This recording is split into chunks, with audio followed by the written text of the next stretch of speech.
অবশেষে এসে পৌঁছলাম ভারতবর্ষের উত্তর পূর্ব ভারতের আসাম রাজ্যের গুয়াহাটির প্রাণকেন্দ্রে, যেখানে এই আসাম রাজ্যেরই সুরসম্রাট স্যার ডক্টর ভূপেন হাজারিকা সাহেবের সমন্বয় তীর্থ বা স্মৃতিসৌধ আছে এর ভেতরে।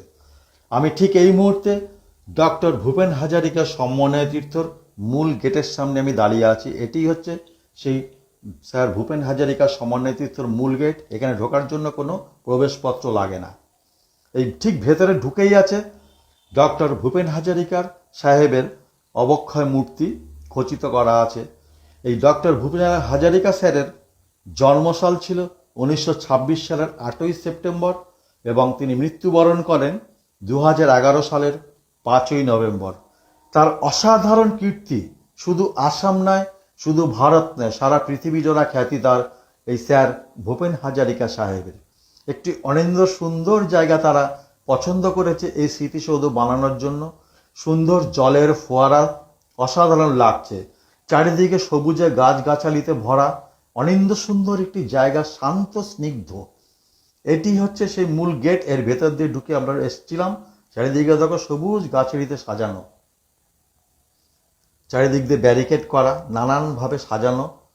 এই হচ্ছে মূল স্মৃতিসৌধ। সত্যি অসাধারণ লাগছে দেখতে। যার ভেতরে আছে তার পুরা কীর্তি, তার জীবনের যে কীর্তিগুলো সেগুলোকে ফটো বাঁধিয়ে রাখা আছে। এটি শুনেছি আমি, ভেতরে গিয়ে অবশ্যই দেখাবো। চারিদিকে দেখো কি সুন্দর করে সাজানো বোঝানো বাগান এবং জলের ফোয়ারাও আছে, দেখতে পাচ্ছি, ওটা দেখাচ্ছি আমি একটু পরেই। সত্যি অসাধারণ। এই হচ্ছে দেখো প্রধান সেই স্মৃতিসৌধটি। এটার ভেতরে ঢুকতে হবে, ভেতরে ঢুকলে তবেই স্যারের কীর্তিগুলোকে দেখা যাবে, যেগুলো ফটো ফ্রেম করে রাখা আছে। অসাধারণ। মানুষটি সম্পর্কে যতই বলা হবে মনে হয় কম বলা হবে। সত্যি অসাধারণ কীর্তি রাখে এই মানুষটির পরে। আমরা কিছু সময় আগে আরেকটি বিখ্যাত মানুষ আমরা হারিয়ে ফেলেছি কিছু সময় আগে, যার নাম জুবিন গর্গ। সে শুধু আসাম নয়, বাংলা নয়, সমগ্র ভারতের বুকের একটি অন্যতম নাম। বলিউড এবং টলিউড, সত্যি অসাধারণ মিষ্টি গলা তার, যার নাম জুবিন গর্গ। এই হচ্ছে সেই স্মৃতিসৌধটি। আবার দেখানোর চেষ্টা করছি। সবুজ গাছালিতে একটি শান্ত স্নিগ্ধ সুন্দর একটি বাগিচা। সত্যি আসাম সরকারকে অসংখ্য ধন্যবাদ জানাই, বিশেষ করে প্রাক্তন যিনি ছিলেন মুখ্যমন্ত্রী তরুণ গগৈ সাহেব, তাকে আমি শ্রদ্ধাপূর্ণ প্রণাম জানাই। এবং বর্তমান যিনি মুখ্যমন্ত্রী হেমন্ত বিশ্বকর্মা, তাকেও আমি প্রণাম জানাই। এই হচ্ছে দেখো সুন্দর ফুলের বাগিচা, দুধারে দুটি আছে সবুজ গাছ এবং মাঝখানে ফুলের বাগিচা দিয়ে সাজানো। এটি হচ্ছে আমার দেখা একটি অন্যতম সেরা স্থান। স্যারকে সম্মান দেওয়া হয়েছে। দেখো স্মৃতিসৌধ ঠিক সোজাসুজি সম্মুখে একটি মাইক্রোফোন দেখো। এটি হচ্ছে সেই বিখ্যাত মাইক্রোফোন, যা চারিদিক দিয়ে সাজানো, ছাদের নিচে মাইক্রোফোন। এই মাইক্রোফোনের সম্মুখেই ডাইনে বায়ে দুটি ফুলের বাগিচা। আর ঠিক এই স্মৃতিসৌধর সামনেই দেখো জলের দেখো কৃত্রিম ফোয়ারা।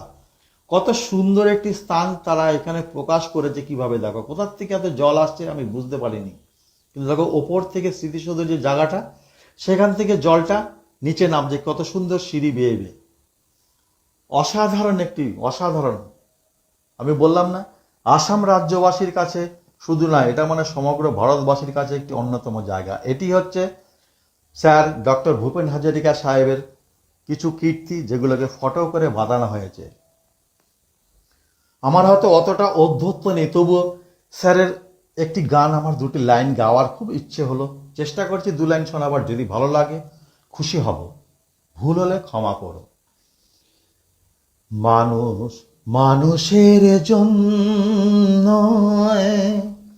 জীবন জীবনের জন্য, একটু সহানুভূতি কি মানুষ পেতে পারে না ও বন্ধু? মানুষ মানুষের জন্য, জীবন জীবনের জন্য, একটু সহানুভূতি কি মানুষ পেতে পারে না ও বন্ধু?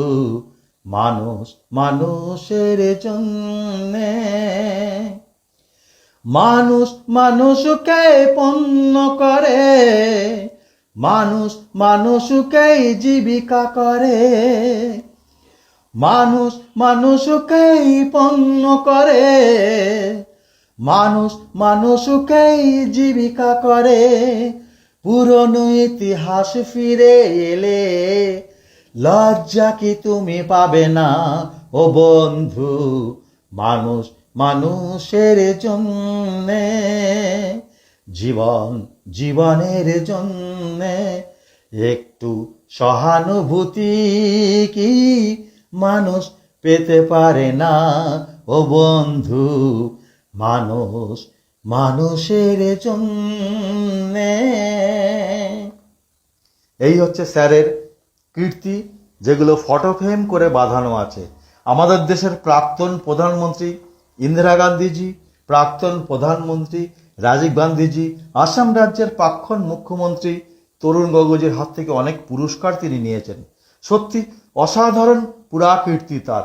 গানের তার যা সুর, তার যে কথা তিনি দিয়েছেন অসাধারণ। এটি শুধু শুধু বাংলা নয়, আসাম নয়, সমগ্র দেশ জুড়ে তার উত্তাল এই সঙ্গীত। নানান চিত্র, এমনকি হেমন্ত মুখোপাধ্যায় সাহেবের সঙ্গেও তার ছবি দেখেছিলাম আমি, অসাধারণ লাগলো। এটি হচ্ছে স্যারের সবচাইতে বড় প্রাপ্তি, ভারত রত্ন উপাধি। এটি কিন্তু তার সেখানে সাজানো ছিল, অসমীয়া ভাষায় লেখা আছে, আমি বুঝতে পারিনি, তবু আমাকে বলে দিল, লেখাটা আজ করলাম। এই হচ্ছে দেখো ভারত রত্ন উপাধি। সত্যি আমি একজন বাঙালি হিসাবে গর্ববোধ করি, একজন ভারতবাসী হিসাবে স্যারের জন্য আমি গর্ববোধ করি। স্যার সত্যি অসাধারণ কিছু কীর্তি দিয়ে গেছেন আমাদের এই দেশবাসীর জন্য, অসাধারণ। এই হচ্ছে তাদের জাতীয় গামছা, যেটাকে বিহু নাচে ব্যবহৃত করে থাকে। এই হচ্ছে দেখো সেই ইন্দিরাজির সঙ্গে তার ছবি, আমাদের স্বয়ং প্রাক্তন প্রধানমন্ত্রী ইন্দিরা গান্ধীজি। তারপরেই আছে দেখো, ইনি হলেন আমাদের আর এক প্রাক্তন রাজীব গান্ধী, প্রধানমন্ত্রী ছিলেন, যে তার হাত ধরে তার পুরস্কার। এই হচ্ছে তরুণ গগৈ, রাজ্যের প্রাক্তন মুখ্যমন্ত্রী, তার কাছ থেকে গ্রামাফোনের পুরস্কারটি তিনি নিচ্ছেন। কত চিত্র, বলেছি না, তার মানুষটির সম্পর্কে আমি যত বলবো ততই মনে কম হয়ে যাবে। অসাধারণ অসাধারণ কীর্তি। আসাম রাজ্য সত্যি একজন সৌভাগ্য করে মানুষ পেয়েছিলেন এই সুর সম্রাট, গানের মানুষ স্যার ডক্টর ভূপেন হাজারিকা সাহেবকে। এই হচ্ছে তার নানান ধরনের দেখো মেডেল, সেই মেডেলগুলোকে তুলে ধরে রেখেছে। কত ধরবে একটা ফটো ফ্রেমে, কত আটবে, নানান সব স্মৃতিগুলোকে এখানে বিজড়িত করে রাখা আছে এই স্মৃতিসৌধ তার ভেতরে। সকলের কাছে অনুরোধ রইল, যদি সম্ভব হয় কোনোভাবে একবার এসো, জিনিসটা দেখো, খুব ভালো লাগবে। নানান জায়গার দেখো স্মৃতিসৌধগুলোকে ধরে রাখা আছে, কত ধরনের মেডেল, অসম্ভব সুন্দর জায়গা।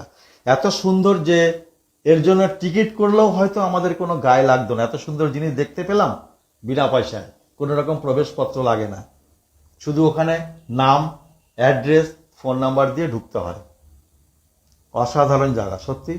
আসাম রাজ্যের বর্তমান যিনি মুখ্যমন্ত্রী হেমন্ত বিশ্বকর্মা স্যারকে আমি প্রণাম জানাই। এখনো এত সুন্দর সযত্ন করে রেখেছেন আসাম রাজ্যের সুবিখ্যাত গানের সম্রাট স্যার ডক্টর ভূপেন হাজারিকার সমন্বয়তিত্বের ভিতরে যে শহীদ স্মৃতি, খুব যত্ন করে রেখেছেন। এখন অসাধারণ লাগলো, কোনো রকম প্রবেশপত্র ছাড়াই যেভাবে এত সুন্দর পরিষ্কার পরিচ্ছন্ন হয়। 3 তলা বিশিষ্ট কিন্তু এই স্মৃতিসৌধটি, এক কথায় সুন্দর। কত দেখাবো আমি দেখতে দেখতে উপরে চলে আসলাম 3 তলায়। সত্যি সকলের কাছে অনুরোধ রইল, একবার কখনো যদি আসাম রাজ্যের গুয়াহাটি কেন্দ্রে আসো, একবার ঘুরে এসো, ভালো লাগবে। সামনেই আরেকটি আসছে জুবিন পার্ক, সেটাও হবে আগামী দিনে। খুব ভালো থেকো সবাই। আমি এইখান থেকে বেরোবো এখন। Thank you.